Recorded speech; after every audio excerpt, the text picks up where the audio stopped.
અમરેલી લેટરકાંડનો મુદ્દો હજુ પણ શમ્યો નથી અને એકવાર ફરી પાયલ ગોટીએ ખાસ માંગ કરી છે સરકાર સમક્ષ। ગુજરાત હાઈકોર્ટમાં શું રજૂઆત કરી છે પાયલ ગોટીએ તે જાણવાનું છે આ રિપોર્ટમાં। નમસ્કાર, આપ જોઈ રહ્યા છો ગુજરાત તક અને આપની સાથે હું છું સૌમ્યા। અમરેલી લેટરકાંડનો મુદ્દો સમગ્ર ગુજરાતમાં ટોક ઓફ ધ ટાઉન હતો। આની ચર્ચા છેલ્લા કેટલાય સમયથી સમગ્ર ગુજરાતમાં થઈ રહી છે।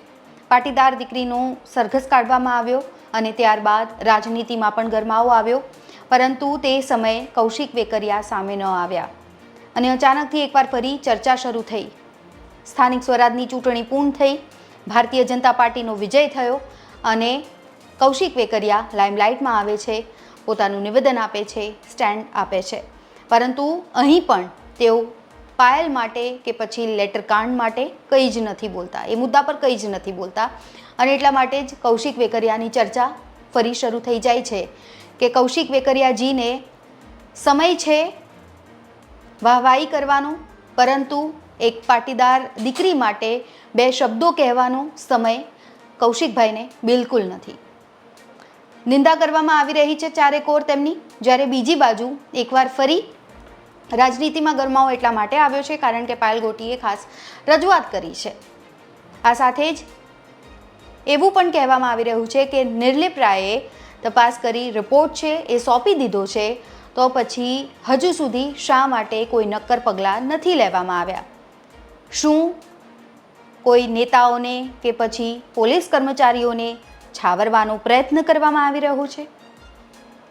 આ જ ચર્ચા અત્યારે ચારેકોર થઈ રહી છે। 27 ડિસેમ્બરથી 1 જાન્યુઆરીની વચ્ચે અમરેલીમાં બીજેપીના એમએલએ કૌશિક વેકરિયાના કહેવાથી પાયલ ગોટી, જે મારી સાથે અત્યારે ઊભી છે, અને મનીષભાઈ વાઘસિયા અને અન્ય બેની સામે એક ખોટી ફરિયાદ થઈ। કાયદાની વિપરીત રાત્રિના 12 વાગે પાયલ ગોટીને અન્ય લોકોની ધરપકડ થઈ, કસ્ટડીમાં તેમને મારવામાં આવ્યા। અમરેલીમાં તેમને બદનામ કરવા માટે અને શાને માટે બીજેપીના એમએલએની સામે કથિત પત્ર લખવામાં આવ્યો છે, એની સજાના ભાગરૂપે કોર્ટમાં કશું પુરવાર થાય તેની પહેલાં અમરેલીની પોલીસ અને તેના એસપી સંજય ખરાટ સાહેબ એ બીજેપીના એમએલએની ભાડૂતી સેના બનીને આ લોકોને સરઘસ કાઢ્યા, પરેડ કરાવી અમરેલી શહેરમાં। એની સામે ઘણો અવાજ ગુજરાતમાં ઉઠ્યો। 13 જાન્યુઆરીએ ડીજીપી સાહેબ સમક્ષ ફરિયાદ કરી લેખિતમાં પાયલે। State monitoring cell DIG Nirlipt રાયની ઇન્કવાયરી સોંપવામાં આવી।